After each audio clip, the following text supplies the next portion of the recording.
Yeah. Listen, ladies and gentlemen, I almost never film 4 episodes of Quis' Couch, but the spirit is in the air. So once again, if you've never watched an episode of The Couch, I am your host, The Quis, and this is The Couch. This is my co-host. And with us today, I have another good friend of mine, somebody who I've met through my poetic travels. Shouts out, Andrea. Can you say hi?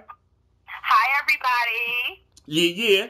Andrea is something that is very rare in today's day and age. She is a Christian who is not defined by a sense of closed-minded, judgmental attitude. Talking to her, it warms my heart to know that there are people who will allow themselves to be defined by their religion, but yet not allow that definition to be something so limited. So, Andrea, please kick off anything you want to say about your relationship and more importantly, those Christians who, oh, you shouldn't do that, or you can't do that, or you're evil or bad, and who won't allow you to find your own path to God and just, they're Christians in church, but then they're kind of mean outside of it. Can you speak to that? Yes, I can. Well, first and foremost, let me just put it out there. I do not profess to be anything but Andrea, first and foremost. Okay. And all good things that come through me, I take no glory for that. I give it all to God. Now, on the subject of judgment, we are not supposed to judge one another. What? Let he who is without sin? I'm sorry. I didn't hear you. I'm sorry. You cut in and out. I'm sorry. I'm co-signing. You said not to judge, and I said let he who is not, let he who is without sin. Cast the first stone. Okay, we'll use that. We'll use that scripture. Mm-hmm. Just to paraphrase a little bit, is where this woman was caught in an adulterous affair, and the people brought her forth to be stoned. Everybody knows the story for us Bible readers. Mm-hmm. Now, when we talk about judgment, Jesus said, if any one of y'all have a sin, cast the first stone. Right. If you read that story, you notice nobody threw anything, right? So my problem is, as a Christian, not down to my brothers and sisters, why do we throw them? We really don't have a right to judge a person and what they're doing, especially the people of the world. Now, let me make myself clear on this. As a brother or sister, say, Keith, you're a child of God, I'm a child of God. You're my brother. I see you falling short. There is a way for me to approach you. Right. Brother, I don't know what you're going through, but I just need you to know that the Lord loves you, and what I'm seeing with my eyes. Fellowship. Come on now. You know that ain't right. Right. Now, would you be offended if I approached you in that manner? With compassion? I don't think you would. If you could, I don't think you would be. How could I? I think you would appreciate that. But even the whole thing is, there's a way to approach each and every situation. And even if you being a Christian, you need to know how to do that in a Christian manner. And even if I did feel some type of way of you criticizing me, which is natural, and I got defensive, I could never say that your approach was wrong. So therefore, eventually, after all been thrashed and how dare you, then I would go back and say, okay, what was that person's motivation? And that's what it boils down to. Whether it's a Christian or anybody being critical, what is your motivation? Are you trying to help me, or are you trying to, get your Rose from Titanic on at the end, which was pushing, or when the dude was trying to push her head down and stand on her so he wouldn't drown? You know what I'm saying? Shouts out to Titanic. But this is where prayer is powerful, and you need to really step up your prayer game and ask the Lord to reveal to you, to give you the discernment, to let you know if that person means you good or means you harm. Because don't get me wrong, what kill me is the ones that love to throw scripture at folks. I really have an issue with that. Oh. They be real quick. Now, see, this is the thing that kill me about certain Christians. Like I said, I'm not down on my brothers and sisters, but these are some things that they do. Why is it that you want to apply the blessings of the word to your life, but you want to pass on the curses to me? You doing dirt. So you mean to tell me because I'm falling short and you see me falling short, but when you falling short, it's okay, or it's swept under the rug? The devil, sin is sin. And that's what I don't understand.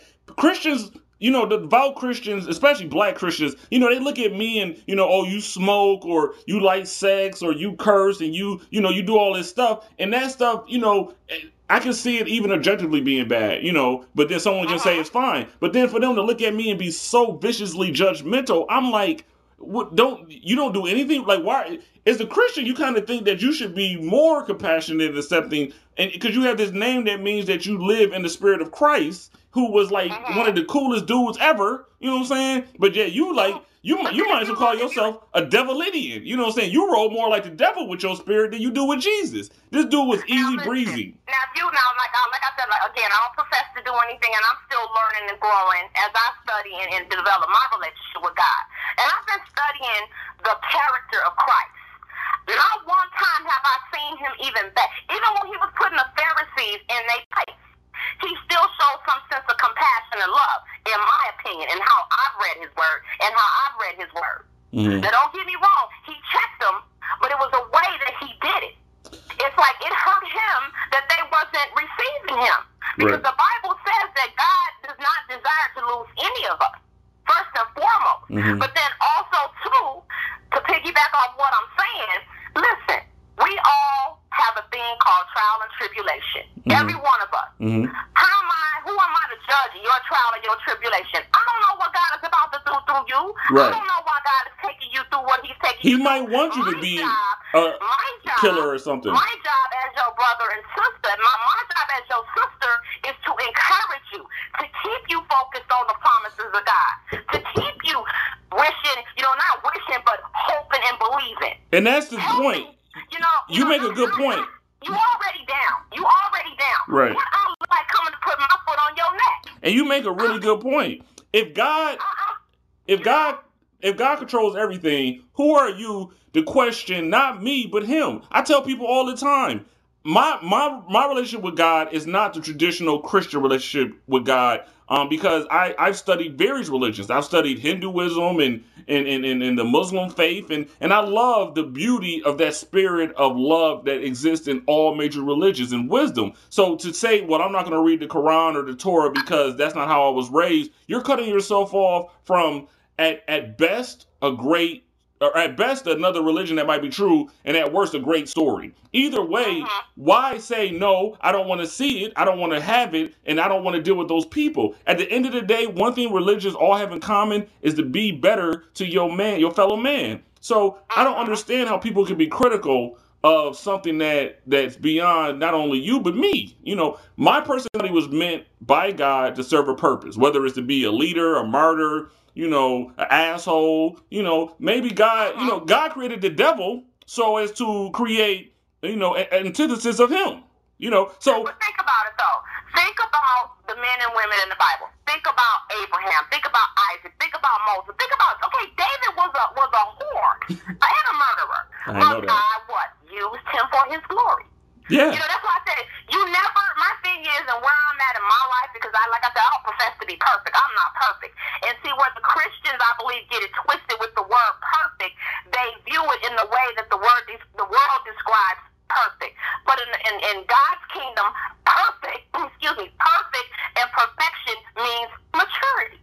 Spiritual maturity. And that's the problem, You learn how to become mature in how to treat your brother. But you know what? You see, in how to love. Every religion believes in some form of an evolution of spirit, and some religions believe in the idea of reincarnation, where your spirit accumulates maturity not over one lifetime but over many lifetimes. Whatever you believe, whether you believe in one lifetime or many, you have to understand that your role in this life is to push towards maturity, is to push towards. In every video, you'll see the same theme: better yourselves in every way, whether you're a Christian or a Muslim or an atheist or even a Satanist. If you are the type of person who go home at night and you pray to the devil and you kill little babies and you do evil shit, that's fucked up. But you got to work through that. You got to push past that and try to find something that betters the world. I feel if you're not trying to better the world in some place, even if it's just bettering yourself, you a waste of space. If you're trying to bring the world down, well, I guess,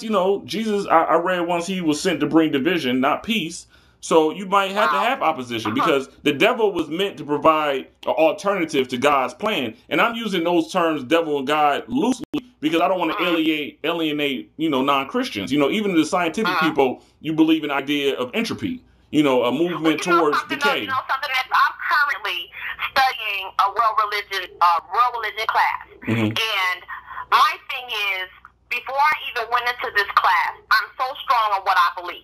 Yet I'm open to to just, see why people think what they believe in and serve the way they serve. But for me, there's one God, one faith. That's where I'm secure in that. I believe in Jesus Christ. But if I run into somebody who doesn't, I'm not going to beat them over the head behind it. All I can do is explain to them what love is, what Jesus is about.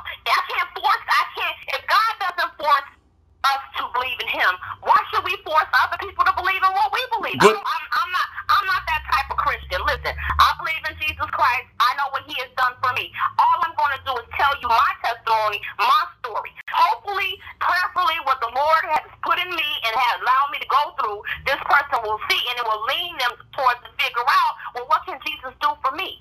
But as far as me beating somebody over the head because they don't believe what I believe, I can't do that. I don't find it nowhere in the Word. I haven't ran across that yet where I'm supposed to bash people for not believing. And if you don't believe in Jesus, that's crazy, because how could you not believe in someone who existed? There's no debate that was a real historical figure.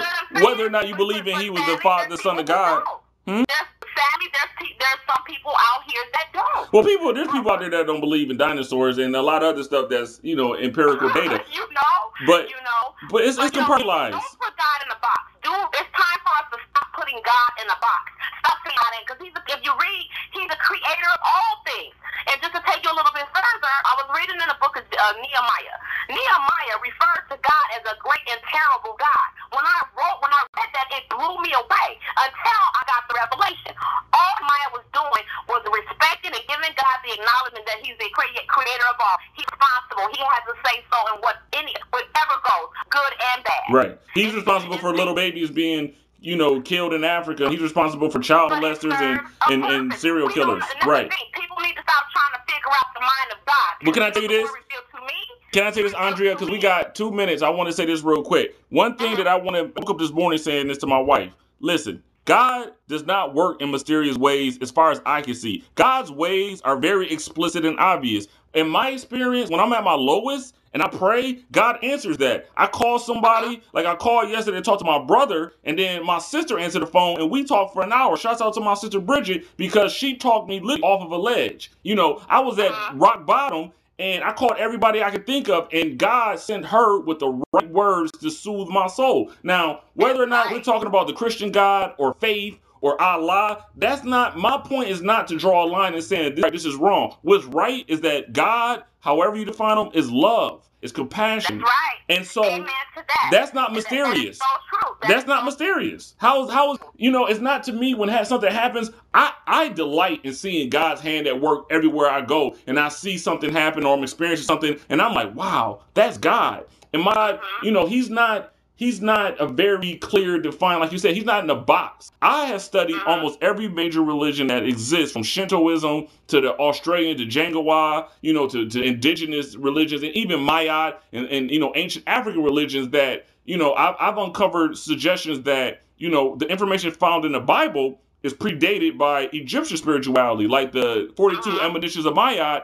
The 10 Commandments exist in it that predates the writing of the Bible. So there's a history to religion that most people don't even want to consider. They don't want to consider the fact that, King James and Charlemagne and all these holy warriors and holy wars, and they burnt other religions. And you read books like Angels and Demons that talk about how, religions build on each other. I mean, take Thor. The story of Thor, the Asgardian god of thunder, his father, the All-Father, cast him out of heaven, and he came to earth. And what did he use? A hammer. Does that sound like any other story you ever heard of? No, it hasn't. It really, I mean, you know what? It sounds like the fall of Satan to me. No. Well, the fall of Satan, but then it's enveloped because there's the character Loki in the movie that's supposed to be Satan, but Jesus was a carpenter. Yeah, true. Yeah. So absolutely. Jesus was the Son of God. And that's the thing. And like I said, I'll profess to know a lot because I don't. But what I do know, that turns God on is faith. Now that's listen, what turns him on. Andrea, is our faith. I have to stop you because the video is about to cut off in exactly 20 seconds. So we're going to pick up this conversation in a later episode, but I don't want it to cut us off in mid-sentence. So sorry to cut you off there, but with 10 seconds left, I want to say to all the fans, we will revisit this conversation because although I'm a heathen, I do love God, and I'm trying to find the answers. Thank you, Andrea. We out. You're welcome. It's been real. We'll see you again. Deuces.